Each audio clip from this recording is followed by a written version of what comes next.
el origen del universo y hacia dónde nos dirigimos. Desde la época de la gran filosofía de la época de oro de los filósofos, 165 años antes de Cristo, Platón, Demóstenes, Sócrates, trataron de buscar por siempre qué es el hombre. Y la filosofía es la búsqueda de la verdad. ¿Qué es el hombre? ¿Quiénes somos realmente nosotros? ¿Somos animales? ¿Realmente somos el producto de una selección natural y el producto de una evolución, como postuló en su libro Carlos Darwin en el libro de las especies? Un libro que tú lo abres y lees esto. Quizá, chance y, puede que, no estoy seguro, a lo mejor. Todas estas frases no son científicas. Y al acabar el libro El origen de las especies, jamás él menciona el origen de las especies. Qué contradicción, ¿verdad? Si yo voy a hacer un libro, El origen de los leones, y acabo diciendo que yo tampoco sé dónde vienen los leones, por favor, por el amor de Dios, no le pongas el origen de los leones. Busca la búsqueda de los leones como título, pero no el origen de los leones. Y así estamos en un mundo, damas y caballeros, de confusión, de filosofías, hipótesis, especulaciones, será, no será. Por todos lados hay una gran confusión filosófica, religiosa, política actualmente en el mundo. El mundo nunca había estado tan confundido como se encuentra actualmente en el siglo XXI. Después de haber pasado el siglo XX, que fue el siglo con los avances más grandes tecnológicos, los descubrimientos científicos más grandes de la historia fueron en el siglo XX. Y a pesar de que el hombre se ensoberbeció en el siglo XX y llegamos a la luna, inventamos la época cibernética, la computadora y las plataformas espaciales, etcétera, etcétera, nunca en la historia había habido tantos ateos como en el siglo XX. Antes del siglo XX, Blaise Pascal, físico matemático francés, era cristiano. Isaac Newton, cristiano. Louis Pasteur, Alberto Einstein. Y las más grandes mentalidades que ha habido eran personas que tenían la Biblia como su centro de estudio y a Jesucristo como su Señor y Salvador. Como dijo Wernher von Braun, el que mandó el cohete a la luna en 1969, director de la NASA. Este hombre científico, Wernher von Braun, dijo las palabras: yo no me atrevería a ser un padre, a ser un hijo, a ser un ciudadano, ni buscar ni especular el origen de la vida y el origen del universo sin tener la Biblia y a Jesucristo como mi Señor y Salvador. Pero, ¿qué es lo que le sucedió al ser humano? Vuelvo a repetir, la Biblia dice que se ensoberbeció. Y como la Biblia nos muestra que Dios creó al ser humano como un ser libre, somos agentes morales, responsables de nuestras acciones, si somos el resultado de los animales, por eso los muchachos en la escuela se portan como changos también. Cuando se les comienza a enseñar que venimos de los animales, no hagas lo que este padre de familia le dijo a un muchacho hace poco en una universidad. Oye, hijo, le dijo el hijo al papá, ¿tú crees en Dios, papá? Y el papá le contestó, no, yo no creo en Dios. Y le dijo entonces el hijo, entonces, ¿por qué me exhortas a no fumar marihuana? ¿Sabes una cosa? Si tú no crees en Dios, tú no tienes ninguna base moral para poder decirle que lo que yo estoy haciendo es bueno o es malo, porque yo hago mis propias leyes. Yo quiero endiosarme igual que tú, padre. Claro que el hijo se estaba burlando de su papá, pero este es al punto donde se llega de la increíble confusión que existe de los famosos hombres o mujeres o maestros en las universidades que llenan actualmente las universidades del mundo diciendo a los estudiantes que son ateos y que no existe absolutamente nada. Y esta es la razón de tanta confusión, donde ya el mundo perdió la brújula.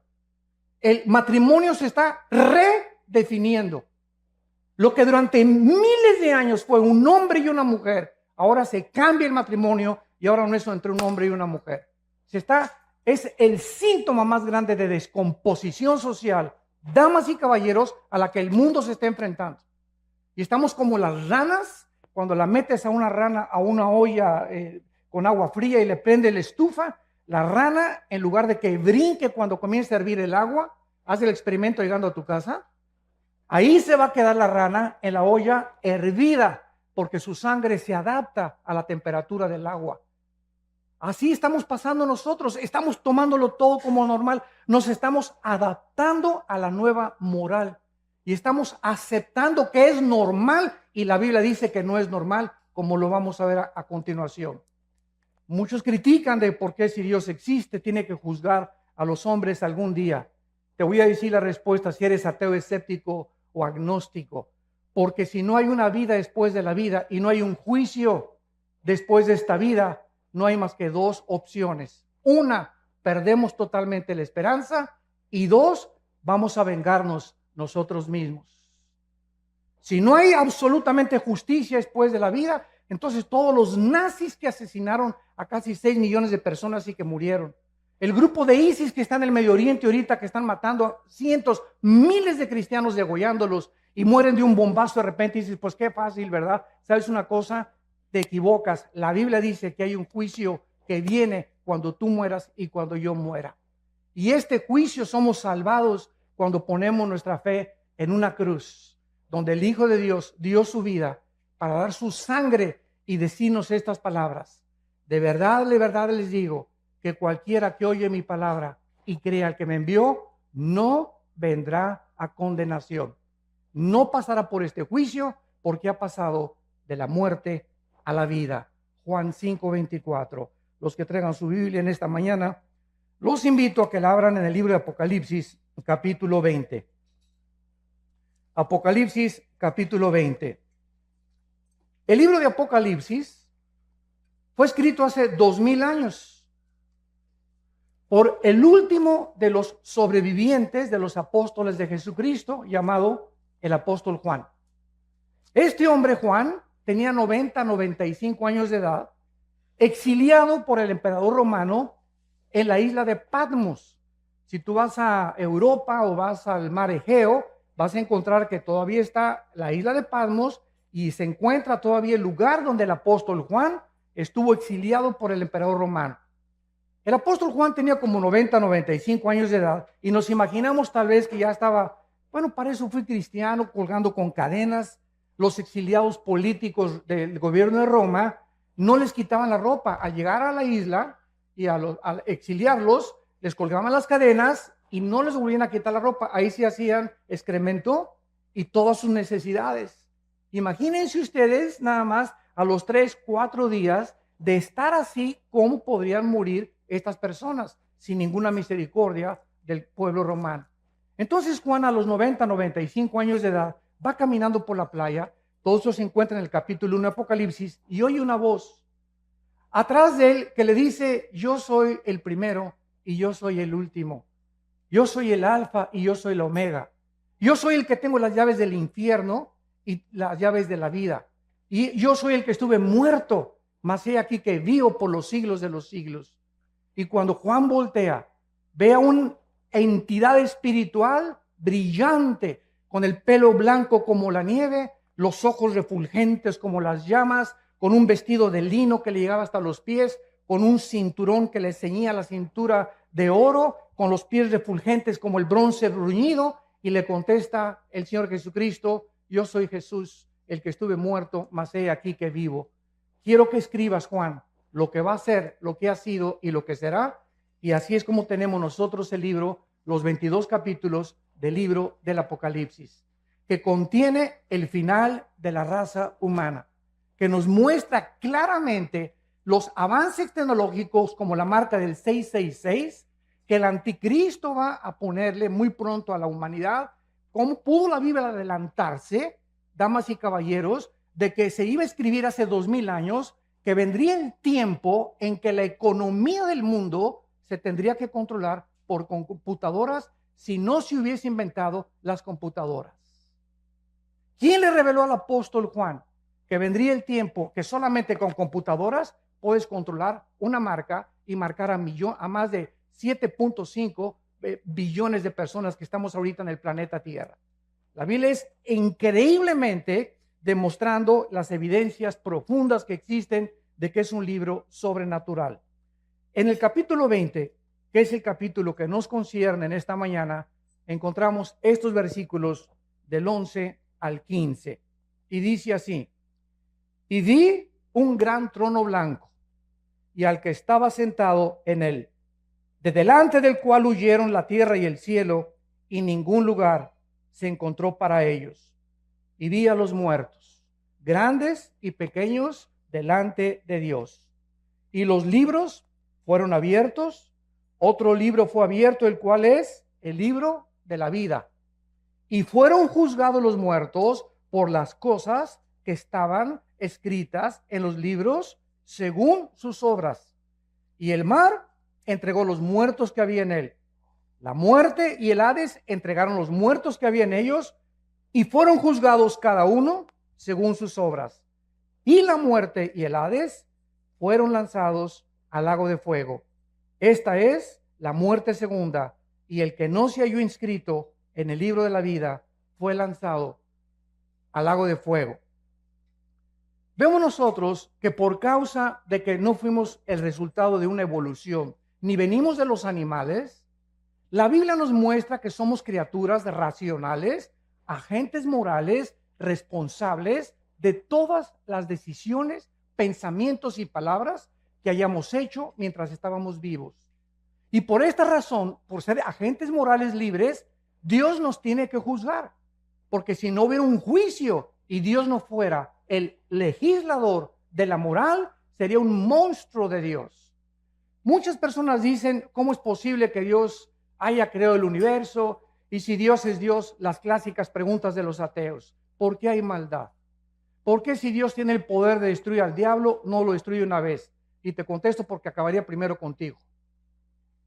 Entonces, ¿por qué estas preguntas? Simplemente porque no conocen las respuestas que están en la Biblia. Y quieren estas personas abarcar la mente de un ser completamente incomprensible, que sus pensamientos no son nuestros pensamientos, ni los caminos de Dios, ni la forma como Él actúa como tú y como yo, que tenemos cerebros de caracol, comparados con la grandiosidad, la majestuosidad y el poder infinito de Dios. Y nos ponemos con la soberbia de creer y pedirle cuentas a Dios. Y por esto y por aquello, y por esto y por aquello, que es la base del ateísmo y de la filosofía del ateísmo. ¿Por qué esto y el otro? Porque su mente no comprende estas cosas, en su bitácora concluyen, ¿verdad? Pues como yo no entiendo por qué está pasando, y si yo fuera Dios, hago a un lado a Dios y descarto a Dios de mi vida. Porque intelectualmente no puedo aceptar un Dios con estas condiciones. ¿Qué cosa más terrible? Y quiero decirles que antes de que yo fuera cristiano era ateo. Yo profesé el ateísmo durante 7 años. Y formé parte del Partido Comunista Mexicano. Y comprendí la teoría de Hegel, la dialéctica materialista. Y mi héroe era Nikolai Lenin desde la Revolución Rusa Bolchevique en 1917. El Che Guevara tenía un inmenso póster arriba de mi cama del Che Guevara, etcétera, etcétera. Porque como todos los jóvenes idealistas, buscamos siempre identificarnos con algo. Yo quería entregarle mi vida a alguna cosa que valiera la pena, una revolución armada. Vamos a cambiar esto, vamos a un gobierno utópico, es lo que estaba buscando, porque no hay ningún sistema de gobierno, llámese socialismo, comunismo, democracia, que es el mejorcito de los gobiernos, pero tampoco es perfecto. No existe un gobierno porque el ser humano, dice la Biblia, somos seres imperfectos. Entonces luchamos contra algo que queremos cambiar porque traemos la eternidad en el corazón. Buscamos la justicia todos, buscamos la verdad, buscamos algo con que identificarnos que valga la pena. Estamos hartos de tanta hipocresía, de tantas cosas en el mundo. ¿Por qué? Porque fuimos hechos a la imagen y semejanza de Dios. Jamás he visto un grupo de conejos preocupados, ni de changos tampoco buscando el universo, de dónde vengo, quién soy, a dónde me dirijo. ¿Por qué? Porque estas son características únicas, peculiares, que Dios derramó en el ser humano. Vemos en primer lugar que el apóstol Juan dice lo siguiente: vi un gran trono blanco y al que estaba sentado en él. Dice la Biblia que hay un trono. Un trono es un símbolo de autoridad y de gobierno. Hay un ser en el universo, en algún lugar en el universo, donde Él está gobernando el universo con el poder de su palabra. Y este Dios que está sentado ahí en su trono, dice Juan que Él lo vio, porque Juan fue sacado de espiritualmente su espíritu. La Biblia dice que somos espíritu, que tenemos un alma y que vivimos dentro de un cuerpo. No hay ningún libro que te pueda decir de qué está formado el ser humano. Freud quiso penetrar en la mente subconsciente creyendo que el ser humano, en la psique se encontraba su problema, y trató de hipnotizar a los pacientes enfermos con histeria y con paranoias y con esquizofrenias, etcétera, etcétera, y tratar de inconscientemente traerlos al consciente para que su subconsciente fuera sanado. Sin embargo, Freud se enfrenta solamente a la mente. Ese fue su grande fracaso. El problema del ser humano es mucho más profundo que la psique, que la mente. Y la Biblia nos dice, el problema del ser humano es espiritual. El hombre es espíritu, tú eres espíritu y yo soy espíritu. Tenemos un alma, el alma es la mente, las emociones, los sentimientos y la voluntad. Y vivimos dentro de un envase, este cuerpo que todos los días se deteriora y perdimos millones de células cada día y que cada vez envejecemos. Es un cuerpo completamente que va a desaparecer y nos van a enterrar en la tumba o que te cremen, no importa cómo acabemos en la panza de un tiburón o un temblor, no importa cómo el cuerpo muera. Jesucristo dijo, yo soy la resurrección y la vida. Y quiero decirte que no importa a la edad que mueras, ni cómo mueras, te voy a volver a levantar, como levanté a Lázaro cuando le dije, Lázaro, que tenía 3 días descompuesto su cuerpo, donde las neuronas del cerebro estaban completamente ya destrozadas, donde la sangre ya no estaba circulando, estaba ya casi coagulándose. El espíritu entra dentro de Lázaro y sale de la tumba para demostrarnos que solo Cristo, no Buda, ni Mahatma Gandhi, ni el gurú Maharishi Kachi Marrakakachi, ni el Dalai Lama, que el Dalai Lama le dijo en 1992 al Papa Juan Pablo II que él era Dios. Me acuerdo que yo mandé un correo a la embajada china y le dije al Dalai Lama, si usted es Dios, díganos cuándo va a resucitar. Anúncienos, si usted es Dios, tiene el pulso de la vida. Y solo hay un nombre que anunció con anticipación, el Hijo del Hombre será entregado en manos de pecadores y resucitará a los 3 días. Y así fue, cuando Él resucita, era el sello de Dios de que Él era el Hijo en el cual Dios tenía su complacencia. Y la Biblia dice, a Él oíd. Y desde ese momento, cuando yo supe eso, me di cuenta que era la única persona que valía la pena oír y que dijo, yo soy el camino, la verdad y la vida. Había estudiado yo a Buda, a Mahatma Gandhi, al Dalai Lama, a Confucio, a Zoroastro, a los gurús, etcétera, etcétera. Había estudiado todos los líderes filósofos y religiosos que ustedes ponen a enunciar y comparé todos los libros, el Tripitaka de Buda, el Zoroastro, los Vedas de los persas, el Corán de los musulmanes, todos los libros sagrados los comparé con la Biblia y a todos los líderes sagrados los comparé con Jesucristo y ni siquiera pude atreverme a decir que había alguna comparación.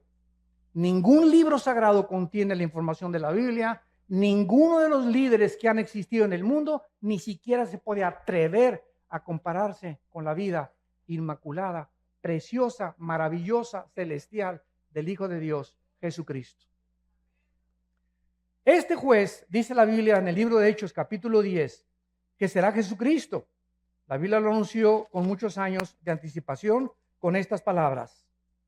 Como Dios ungió con el Espíritu Santo y con poder a Jesús de Nazaret, y como éste anduvo haciendo bienes y sanando a todos los oprimidos por el diablo, porque Dios estaba con él.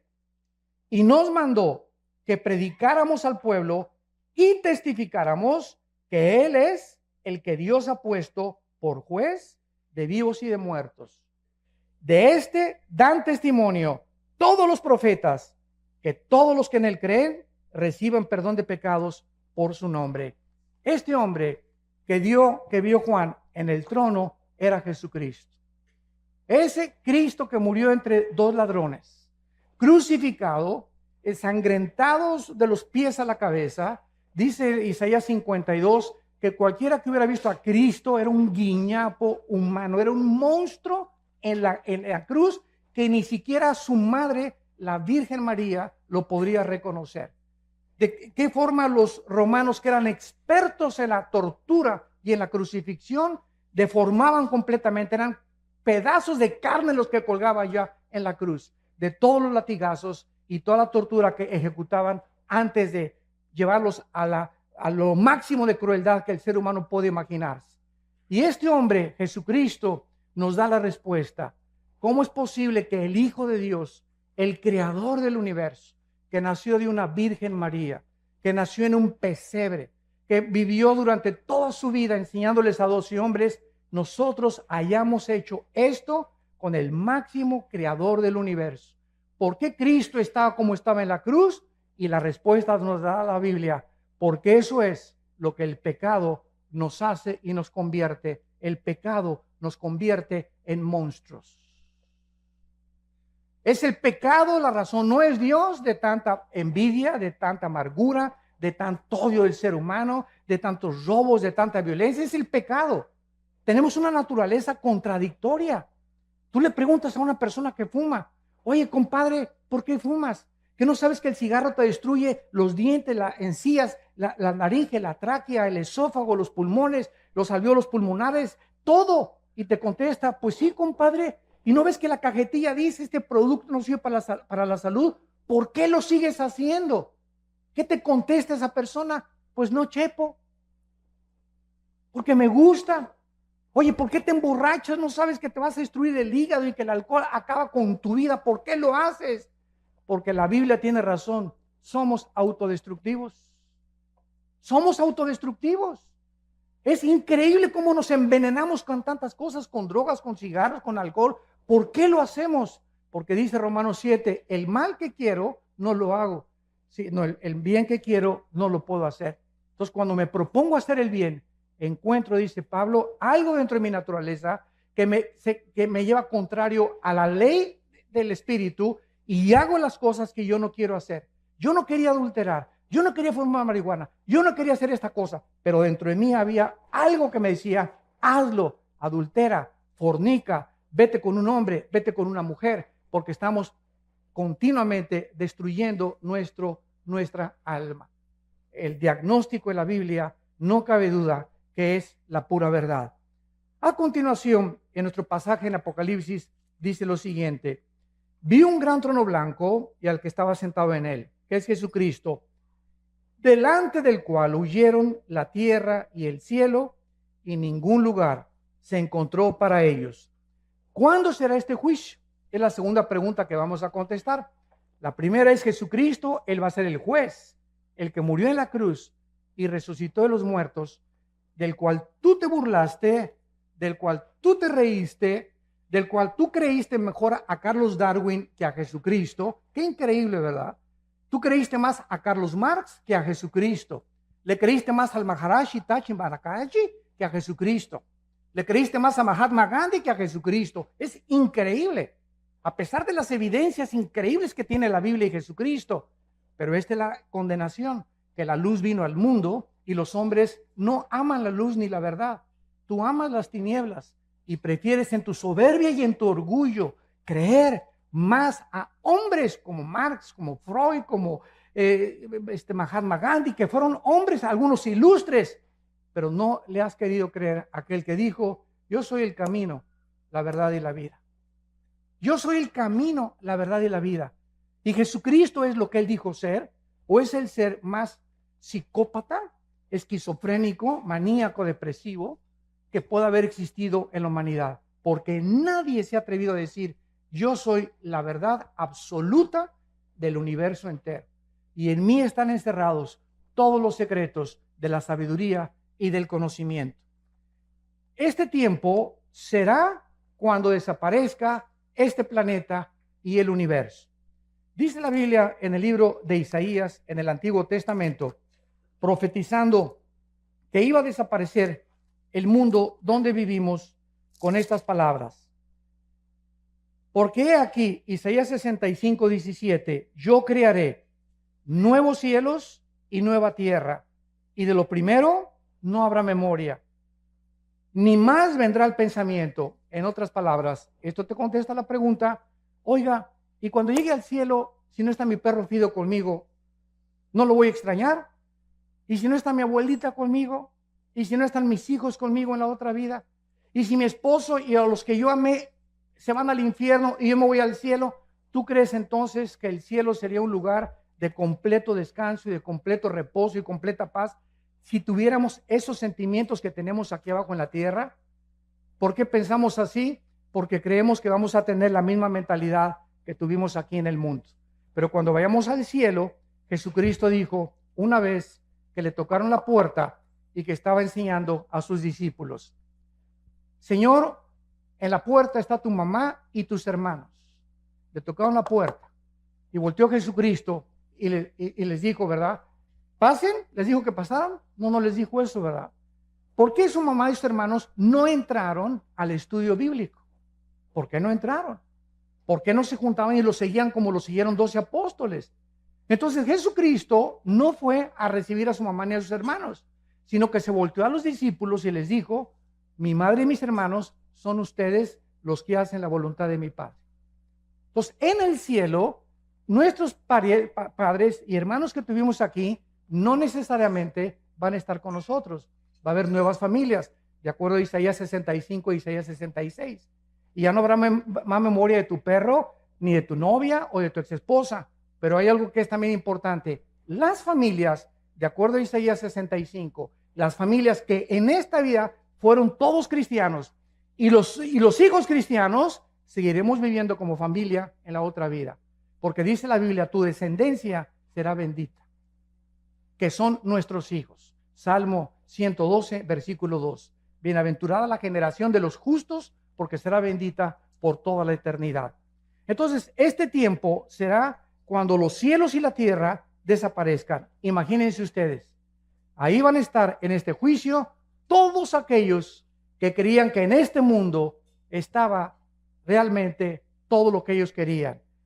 Será desintegrado, se fundirán los elementos y aquí va a estar lo que tú creías. Ahí van a estar tus tierras, ahí va a estar tu droga, ahí van a estar tus amantes, todo este mundo que muchos aman y que quieren aquí poder y que quieren publicidad y que quieren aquí ser reyes y Miss Universo y Miss Colombia y diputados y gobernadores y llegan hasta la arriba de la cumbre, y mientras más alto subas sin Dios, más alto caes.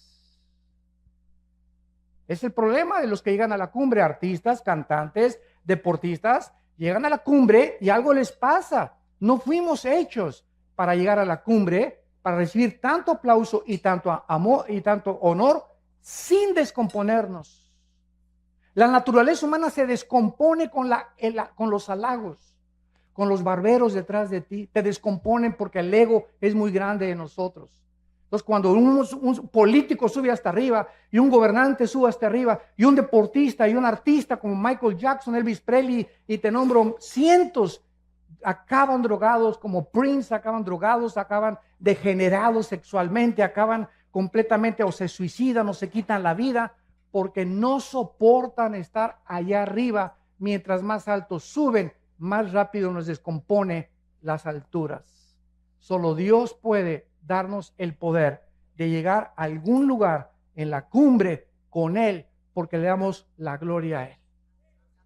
Y cuando no es así, vemos cómo se descompone el ser humano. Vemos a continuación que la Biblia nos muestra que ningún lugar se encontró para los incrédulos. Estas personas van a ver en este juicio donde vivieron. Van a ver así el mundo que va a desaparecer, donde tenían su esperanza, el mundo donde se divirtieron y se burlaron de Dios, el mundo que creyeron que significaba todo para ellos. De repente, así como una burbuja de jabón, será completamente deshecho. Dice Marcos 8:34 que Jesucristo le dijo a la gente, todo el que quiera salvar su vida la va a perder, y el que pierda su vida por causa de mí y del evangelio la salvará. Porque ¿qué aprovechará el hombre si ganara el mundo y perdiere su alma? ¿De qué te sirve haber llegado a Miss Guerrero, gobernador de Guerrero, senador, diputado, presidente de la República? Dime lo que tú quieras. O haber tenido los millones que tú quieres, que crees que en el dinero se encuentra la felicidad. ¿De qué te sirve la intelectualidad o el conocimiento al que has llegado, sabiendo que mientras más sabes, menos sabes? Y más nos falta por conocer. Nada nos puede satisfacer en esta vida. Todo es vanidad de vanidades. Todo es vacío sin Dios. Nada tiene ningún propósito sin Dios, porque fuimos creados para Él. Fuimos creados para tener comunión con Él, damas y caballeros. Entendámoslo. Cualquier otra cosa siempre te dejará vacía tu alma. Vas a llegar donde tú creíste que querías llegar. Y después de eso te das cuenta que sigues vacío. Como dijo un expresidente de México, a los 65 años de edad, un año antes de morir. Como lo acaba de decir uno de los millonarios más grandes de México, que murió su esposa. Soy el hombre más vacío, más triste y no necesito nada de lo que tengo porque siento que algo me dice en mi vida que necesito a Dios. Y unos llegan a los 70 años a Dios, otros a los 80, gracias a Dios. Pero ¿por qué tienes que llegar a esa edad sin darte cuenta que fuimos creados para encontrar a Dios?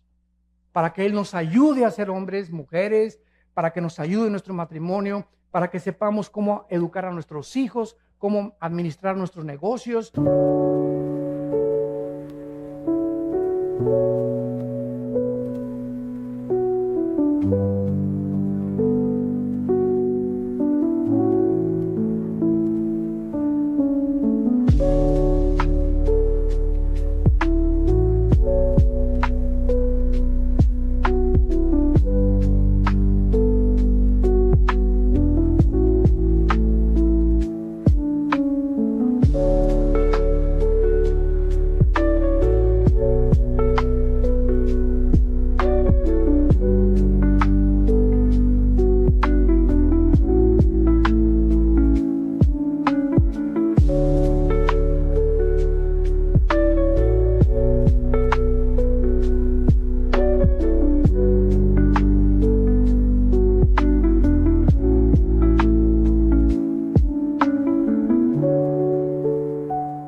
Cómo vivir en la vida, a qué darle prioridad en la vida, si es a mi esposa o a mis hijos o a mi trabajo. Y cuando buscamos a Dios primero y sobre todas las cosas, todas las demás cosas nos son añadidas.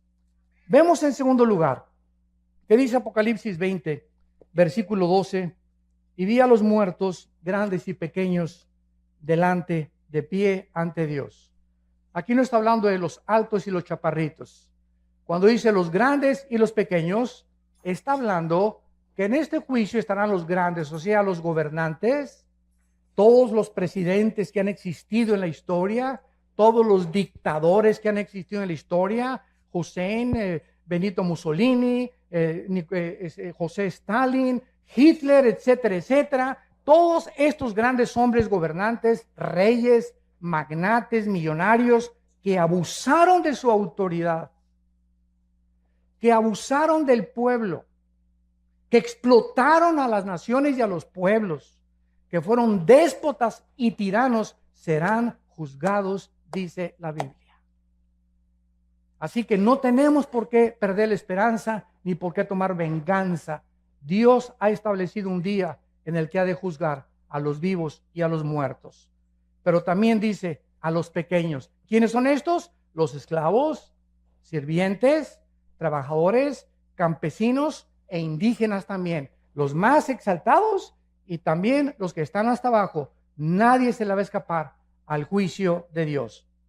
Ahora, ¿sobre qué base va a juzgar Dios tu vida y mi vida?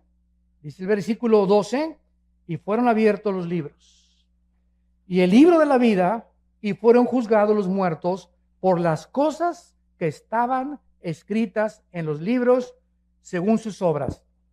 La Biblia dice que cuando una persona nace en este mundo, desde Adán y Eva, todos los nombres de todas las personas, desde Adán y Eva, están escritos en un libro. Hay el libro de la vida y el libro de la vida del Cordero. Son dos completamente diferentes. Y el otro libro, que es el de los registros que vamos a ver. En el libro de la vida están escritos todos los seres humanos. Todos los que rechazaron a Cristo serán borrados del libro de la vida.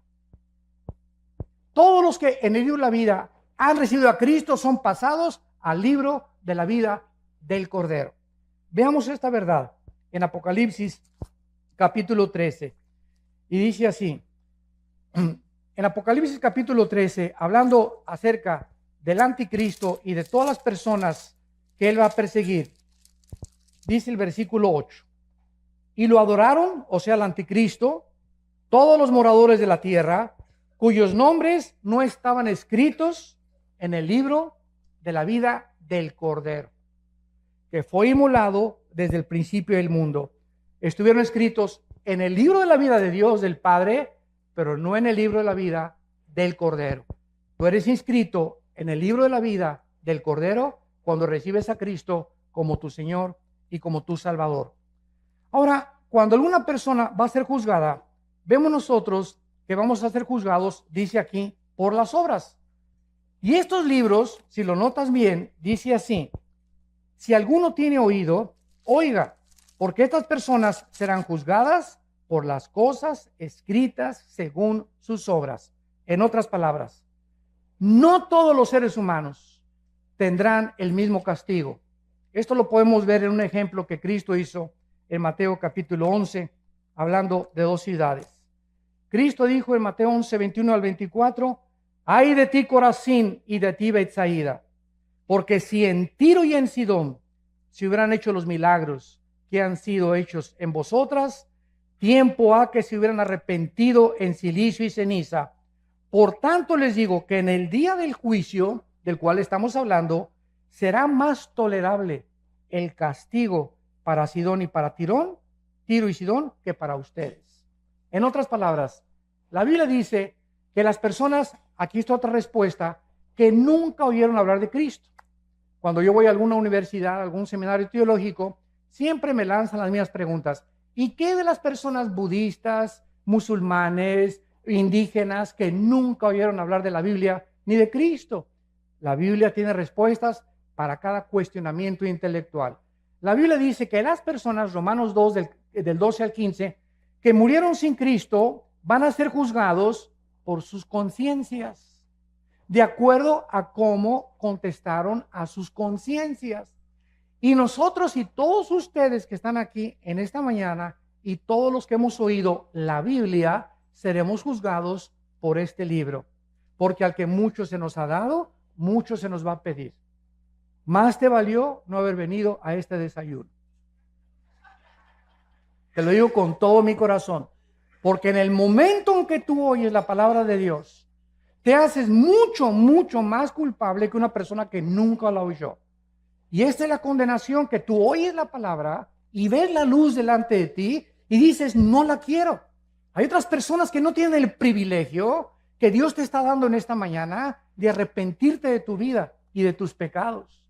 Y la oportunidad de comenzar una nueva vida, como el testimonio que escuchamos, que solo Dios puede cambiarte. Pero las personas que nunca oyeron de Cristo serán juzgadas por sus conciencias. Por ejemplo, Sodoma y Gomorra fueron destruidas en 24 horas. El diluvio tardó 120 años, donde Noé, arrepiéntanse, 120 años Dios le dio a Noé y a esa civilización para que se arrepintieran hasta que vino el diluvio. A Sodoma y Gomorra le dio 24 horas. ¿Se dan cuenta ustedes? ¿Es Dios injusto? No. Simplemente los pecados de Sodoma y Gomorra son dos ciudades que llegaron y traspasaron donde Dios vio que no tenían regreso, que habían llegado a tal grado su depravación sexual que si no eran detenidos y no eran extinguidos del planeta Tierra, cundiría y se expandiría por todas las ciudades el pecado de la homosexualidad. Entonces, Corazín y Betsaida fueron dos ciudades en las que Cristo estaba enfrente de ellas. Y Cristo les dice, si otras ciudades que no me oyeron hubieran oído lo que ustedes oyeron, será más tolerable. No serán castigadas tanto como los voy a castigar a ustedes. Porque al que mucho se le da, mucho se le pide. Y tú y yo somos ante Dios culpables de lo que hemos oído en esta mañana. Vemos en el versículo 13, en Apocalipsis 20, y el mar entregó los muertos que había en él. Y la muerte y el Hades entregaron los muertos que había en ellos. Y fueron juzgados cada uno según sus obras. Dice la Biblia que va a haber dos tipos de resurrecciones. Juan capítulo 5. Los que hicieron lo bueno a resurrección de vida. Los que hicieron lo malo a resurrección de condenación. No hay más que dos juicios. Los que hemos recibido a Jesucristo, ya no vamos a ser en la muerte juzgados por nuestros pecados. Seremos juzgados por nuestras obras, nada más, sin perder la salvación. Para recompensas o rechazo de recompensas. Pero aquellos que fueron juzgados y que no resucitarán hasta la segunda resurrección, son los que menciona Apocalipsis 20, del 11 al 15, que es el pasaje que estamos estudiando. Entonces, la primera resurrección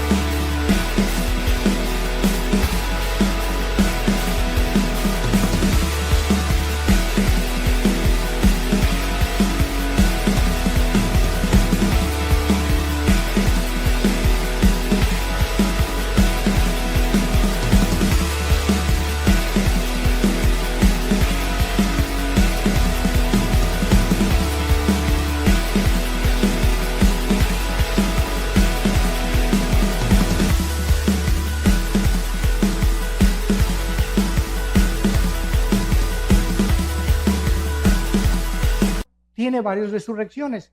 Primero fue Cristo, después los que estaban con él, que son las primicias, después viene el arrebatamiento de la iglesia, vamos a hablar mañana del arrebatamiento de la iglesia, después viene el arrebatamiento de los 144,000, la resurrección de los dos testigos, la resurrección de los mártires de la gran tribulación, y después la resurrección al final del milenio de los que entraron con cuerpos no glorificados y que van a resucitar antes de los cielos y la nueva tierra. Entonces, toda esta resurrección de los justos se llama la primera resurrección. Y la segunda resurrección, dice el versículo 14, y la muerte y el Hades fueron lanzados al lago de fuego. Esta es la muerte segunda. Damas y caballeros, la Biblia no considera la palabra muerte cesar de existir. La muerte en la Biblia significa separación. Entonces, cuando dice la Biblia que la muerte segunda vendrá a ellos, es porque tú vas a morir físicamente y yo también una vez. Y después de que tú mueras físicamente, vas a morir otra vez si eres lanzado al infierno. Tuviste 2 muertes y un solo nacimiento. El cristiano tiene 2 nacimientos, nací de mi mamá y nací del Espíritu Santo. Y moriremos una sola vez, físicamente, porque al morir nos están esperando los ángeles para llevarnos a la presencia de Dios. Y no porque seamos buenos ni mejores que los demás, simplemente por haber creído en el nombre del Hijo de Dios. Y cuando lleguemos al cielo nos vamos a quitar las coronas, dice Apocalipsis 4, y se las vamos a dar a Cristo y le vamos a decir: Padre, no merezco ni la corona, porque por tu gracia y por tu misericordia nosotros somos lo que fuimos mientras estábamos en este planeta. Y saldrán del mar, dice la Biblia, todos los que murieron en los océanos Atlántico y Pacífico, el mar Mediterráneo, el mar Egeo, el Golfo Pérsico, los mares Rojos y Muerto, todos los que murieron en avionazos, hundimientos de barcos o que se los comieron los tiburones, van a salir del mar. Y los demás saldrán del centro de la tierra, y dice: y la muerte y el Hades fueron resucitados y entregados a ellos y juzgados por sus obras. ¿Qué es el Hades? El Hades es una prisión en el centro de la tierra, donde si tú mueres sin Cristo, inmediatamente en segundos desciendes al centro de la tierra. Es como una prisión temporal, donde estás esperando hasta después del milenio o del reino milenial de Jesucristo. Vas a ser resucitado para presentarte a este juicio y juzgado por tus obras. El Hades es una prisión en el centro de la tierra, donde están únicamente los espíritus de los seres humanos desde Adán hasta nuestros días que rechazaron a Dios. El infierno es el lugar donde van a ser lanzados. Y cuando nosotros estudiamos la Biblia, nos damos cuenta que esta profundidad o esta prisión que se encuentra en el centro de la tierra, van a salir todos los que están ahí para ser presentados delante de Dios, los grandes y los pequeños. Y ahí estarán los dictadores, los reyes, junto con los indígenas, los esclavos y todos aquellos seres humanos que nunca les importó nada seguir a Jesucristo. Saldrán del mar, saldrán del Hades y serán castigados según sus obras. Y finalmente, dice la Biblia que todas aquellas personas que van a resucitar para presentarse delante de Dios, notas lo que dijo: y los vi parados delante de Dios, y vi a los muertos de pie ante Dios. ¿Por qué vas a estar de pie? Porque en el día del juicio ya no hay oportunidad para que te arrepientas. Ya nadie va a caer de rodillas: Señor Jesucito, perdóname, por el amor de Dios, y sacar tu estampita de Santadeo, ¿verdad, Señor? Pero nada, se acabó ya, ni agua bendita, ni escapulario, ni gritos, ni Ave María, ni santos. No va a haber nada absolutamente en ese momento. Estás dispuesto ya para ser lanzado, y no es un momento de arrepentirse. Simplemente Dios va a demostrar en este juicio, escuchen esto, que Él es lo suficientemente justo para decirte: yo no te quise lanzar al infierno. Como me dijo una señora hace mucho tiempo: ay, señora Alducin, fíjese que pues yo creo que Dios es peace and love, y todos algún día nos vamos a ir al cielo. Dios no manda a nadie al infierno. Dije: doña Chola, amén, amén y amén. Dios no manda a nadie al infierno, ellos se van solitos. Porque de tal manera amó Dios al mundo que ha dado su Hijo unigénito, para que cualquiera de ustedes que en esta mañana crea en Él no se pierda, mas tenga la vida eterna. En esta vida tú estás escogiendo. Al decirle no a Dios, tú estás determinando. Eres un ser moral libre. Dios nos amó de tal manera que dio su vida en una cruz por nosotros. Pero si tú te vas al infierno, Él no te va a lanzar al infierno. No habrá una sola persona en el infierno que antes no haya sido amada por Dios. Así que es el lugar donde tú estarás más a gusto. Porque si en esta vida no te gustó la santidad, ni estar con cristianos, ni seguir a Jesucristo, ni creer en la Biblia, en la otra vida te sentirías incómodo con nosotros. Es algo que nosotros tenemos que entender. Dios no puede forzar a nadie, ni violar la característica más grande que Dios nos dio, que es la libertad de escoger, el libre albedrío. ¿No quisieras tú en esta mañana venir a la cruz? Yo no te invito a que vengas a ninguna religión. El cristianismo no es una religión. Cristo no bajó del cielo a traernos otra religión de las miles de religiones que existen. Cristo bajó del cielo a traernos la vida eterna. Y esta es la vida eterna, que te conozcan a ti, al único Dios verdadero, y a Jesucristo al que tú has enviado. Y este es el testimonio que Dios nos ha dado, la vida eterna. Y esta vida está en su Hijo. El que tiene al Hijo tiene la vida. El que no tiene al Hijo, aunque seas católico o protestante o mormón o testigo de Jehová, no importa la religión que tengas. Si tú no tienes al Hijo, tienes una religión, pero no tienes la vida eterna. ¿Te das cuenta de la grande diferencia y de la ignorancia tan grande que hay por ignorar la Biblia? Que estamos satisfechos con una religión. Pues yo voy el domingo y me comulgo, o a mi iglesia, etcétera, etcétera, y de lunes a viernes me porto como el hijo del anticristo. Hago lo que me da la gana, ¿verdad? Total, que Dios me va a perdonar. ¡Cuánta ignorancia! ¡Qué susto te vas a llevar el día que tú te mueras!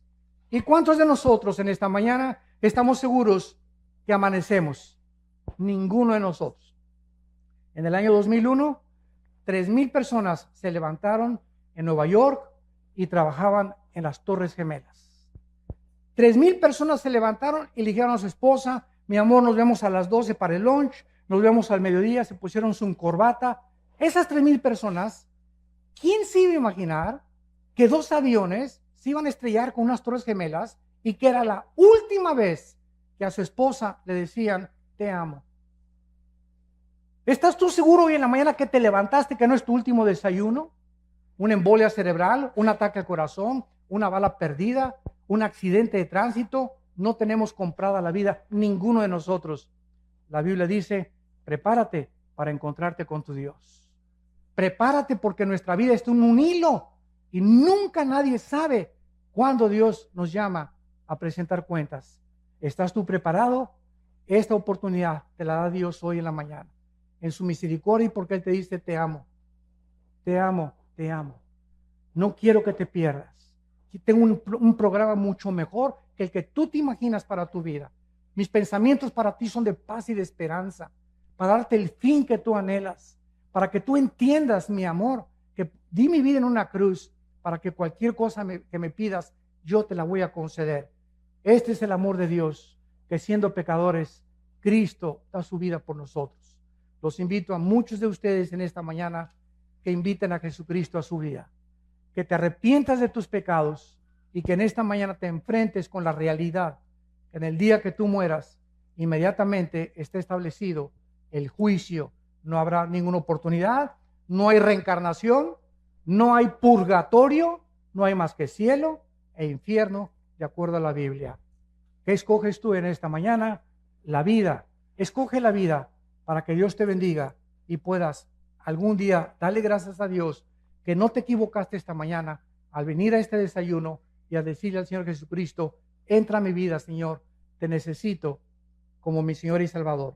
Les pido que inclinen sus cabezas por unos segundos. Y así, con tu rostro inclinado, en esta mañana, en la que no es coincidencia que hayas venido, sino que Dios, en su infinito amor y misericordia, te ha traído por invitación de amistades, o a lo mejor viniste por curiosidad. Esto se llama la providencia divina. Que Dios te ama y te está llamando. Y tal vez muchos de ustedes en este momento ha sido la última vez que Dios le está llamando. Si oyes su voz, no te endurezcas. Hoy es el día aceptable. Hoy es el día de tu salvación. Ven a la cruz. Abraza la cruz, donde tus pecados y mis pecados fueron puestos en el Hijo de Dios, para que con su sangre pudiéramos nosotros ser lavados, purificados y santificados, gracias a lo que Él hizo en nuestro lugar, en esa cruz. ¿Qué tengo que hacer?, me preguntarás, para que en este momento yo puedo arreglar mi condición.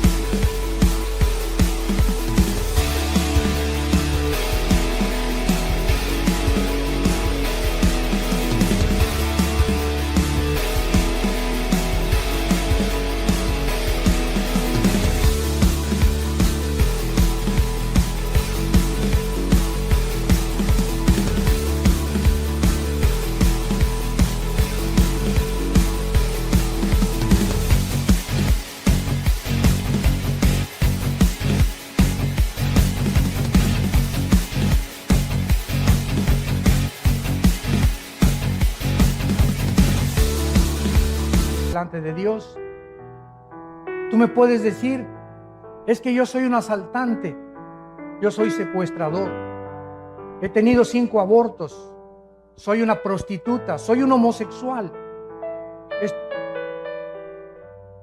he engañado a 3 o 4 mujeres mis antiguos matrimonios, soy un adúltero, soy una adúltera. Y la Biblia te contesta, si tus pecados fueren tan negros como el carbón, como la blanca lana vendrán a ser. Si tú en esta mañana te arrepientes y entiendes que no tienes que dejar esa vida para venir a Cristo, ven cómo estás y Él, al entrar a tu vida, te dará el poder de cambiar, de transformarte en una nueva criatura y darte el poder de la vida eterna. Ven cómo estás tal como eres de pecador y dile estas palabras con todo tu corazón. Señor mío y Dios mío, te pido perdón por mi vida, por mi soberbia intelectual, por mi vida de pecado. Ahora he comprendido claramente que no puedo seguir viviendo de esta manera y que tú eres el único que puedes cambiarme, transformar mi manera de pensar y darme el poder de vivir para ti. Señor Jesús, creo que en esa cruz, con tu sangre, pagaste por mis pecados. Te invito en este instante que entres a mi vida. Te recibo como mi Señor y mi Salvador. Gracias por darme al Espíritu Santo como el poder para cambiar mi vida, vivir para ti, conocerte y adorarte en espíritu y en verdad. En el nombre de Jesús. Amén. Amén y amén. Gracias a Dios por este libro. Damas y caballeros, en medio del mundo que vivimos, es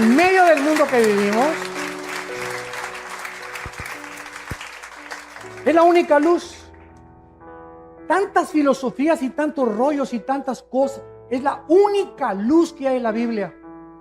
El libro más antiguo que Dios nos dejó, el manual de la vida. Y aquí lo tenemos. No tenemos por qué vivir confundidos, ni ansiosos, ni estresados, ni preocupados, ni atemorizados por el futuro. Y si se muere mi esposo, ¿qué voy a hacer? Y si se mueren mis hijos, y si se va esto, y si aquello pasa. Tenemos a Dios con nosotros. Y nunca nos dejará y nunca nos abandonará. Y ha prometido estar con nosotros hasta el fin del mundo. ¿Por qué vivimos entonces como vivimos? Porque no le creemos. Y en esta mañana todos ustedes que han hecho esta oración por primera vez, nos gustaría conocerlos, bendecirlos. Y les pido, si tú hiciste esta oración en esta mañana, ahí desde tu lugar, ponte de pie. Párense los que hicieron esta oración por primera vez. Mira cuánta gente, que Dios los bendiga. Gracias, que Dios los bendiga, que Dios los bendiga. Gracias a Dios. Gracias, Señor. Gracias, Padre. Gracias, Señor. Gracias, Señor. Gracias, Padre. Gracias. Muchísima gente, más de la mitad de los asistentes han venido a la cruz. Gracias a Dios. Se pueden sentar. Bienaventurados los pobres en espíritu, porque ustedes verán a Dios. Dichosos y felices ustedes los que en esta mañana han llorado o han derramado lágrimas por sus pecados. Dichosos y felices ustedes los misericordiosos, los que tienen compasión de la gente, los que no ven a la gente como instrumentos para tus intereses, ni para ser usados como cosas y objetos. Dichosos y felices cuando te persigan, cuando se burlen de ti por ser cristiano o cristiana. No te amilanes ni te amedrentes, al contrario, crécete como los toros al castigo. Anímate, porque es una señal que el Espíritu Santo está sobre tu vida.